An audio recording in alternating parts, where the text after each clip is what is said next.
Halo Sobat Guru Peduli semuanya, Assalamualaikum warahmatullahi wabarakatuh. Salam sejahtera, salam Om Swastiastu. Jumpa lagi dengan kami di Guru Peduli yang dalam video kali ini kita akan membahas tentang SKP Pengelola Penanganan Perkara Kejaksaan. Dan dalam video kali ini kita akan berfokus pada pengantar ilmu hukum dan pengantar hukum Indonesia. Oke? Bagi rekan-rekan yang baru berkunjung, silakan untuk klik subscribe dan juga like. Jangan lupa untuk share kepada rekan-rekan yang lain. Dan jangan lupa pula untuk hidupkan loncengnya, tanda loncengnya, biar rekan-rekan tidak ketinggalan dengan materi-materi video dari kami. Video ini merupakan video kedua dari SKP Pengelola Penanganan Perkara Kejaksaan ya. Untuk bagian ketiga nanti kita akan berfokus kepada penanganan berkas perkara, oke? Dan video kali ini berfokus pada pengantar ilmu hukum dan pengantar hukum Indonesia. Mari kita langsung masuk ke soal-soal yang sudah saya persiapkan. Soal yang pertama, jenis hukum yang mengatur hubungan antara anggota masyarakat yang berlaku secara umum mengenai hal-hal yang dilarang dan hal-hal yang diperbolehkan di dalam suatu lingkungan masyarakat. Oke, itu disebut apa? Ya. Apakah A. Hukum material, B. Hukum adat, C. Hukum formal, hukum sosial, atau hukum rimba? Yang jelas E ini bukan ya. Ya. Jawaban untuk soal ini atau hukum yang mengatur tentang bolehnya sesuatu dilakukan atau tidak bolehnya sesuatu dilakukan itu namanya hukum material. Nah, sementara hukum yang memuat peraturan yang mengatur tentang bagaimana cara melaksanakan hukum material itu disebut hukum formal. Begitu ya rekan-rekan semuanya. Jadi, hukum formal merupakan cara untuk menerapkan hukum material. Kalau material itu tentang isi aturan-aturannya, ya. Kemudian hukum formalnya untuk mengatur bagaimana cara melaksanakan hukum material tersebut. Oke, jelas ya rekan-rekan. Masuk ke soal berikutnya, nomor 3. Ya, berikut ini yang bukan merupakan sumber hukum formal menurut tata perundang-undangan di Indonesia adalah, iya, apakah traktat itu hukum formal? Iya. Undang-undang hukum formal? Iya. Doktrin juga hukum formal. Tapi Pancasila bukan merupakan hukum formal, tapi merupakan sumber hukum atau falsafah bangsa Indonesia ya. Jadi Pancasila bukan merupakan hukum formal. Oke.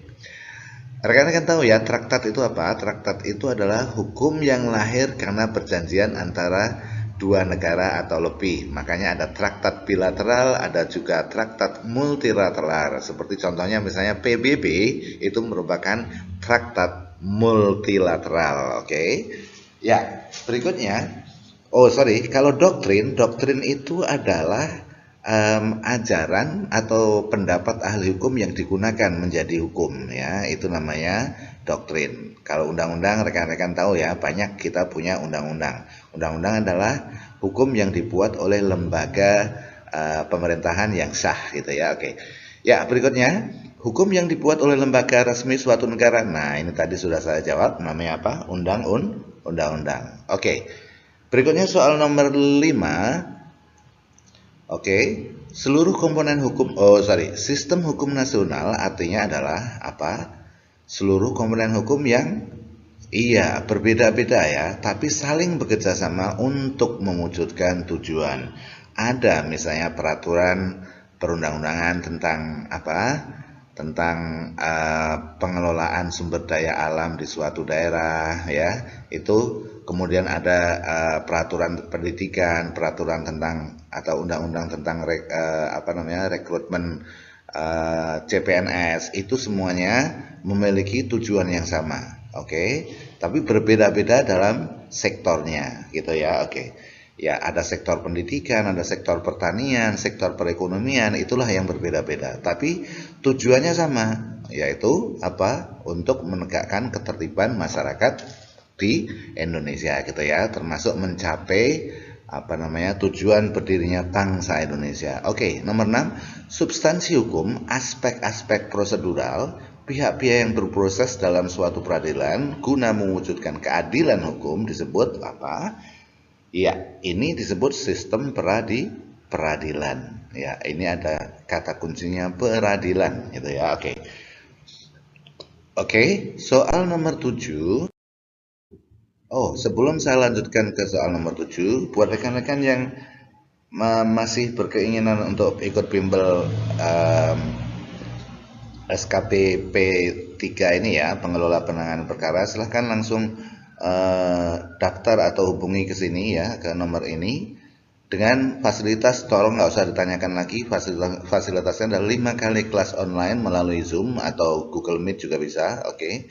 Kemudian latihan soal PDF yang akan dibagikan pada saat setelah meeting melalui Zoom ya. Kemudian juga akses materi psikotes online ya. Oke.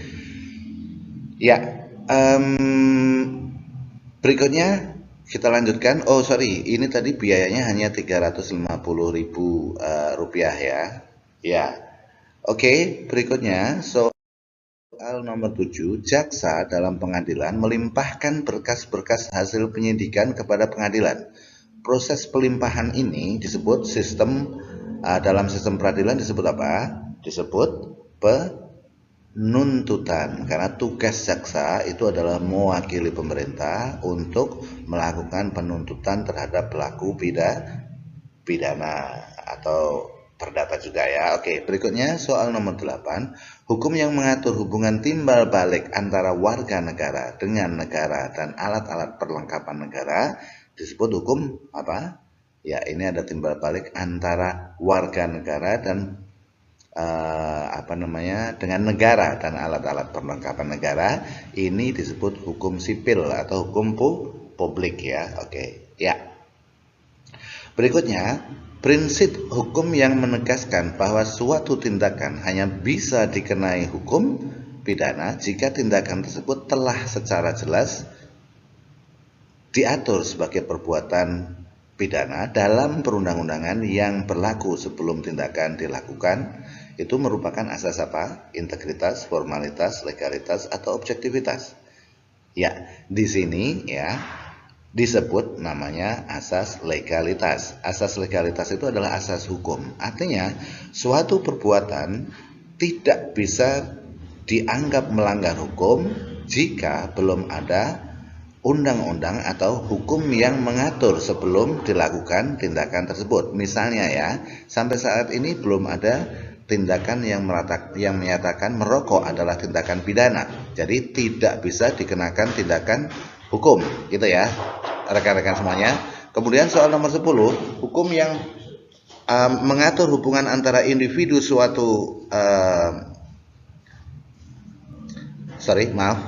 ulang lagi ya. Hukum yang mengatur hubungan antar individu satu dengan individu yang lain yang menitikberatkan pada kepentingan perorangan disebut hukum. Kalau perorangan ini berarti privasi ya, hukum privat. Oke.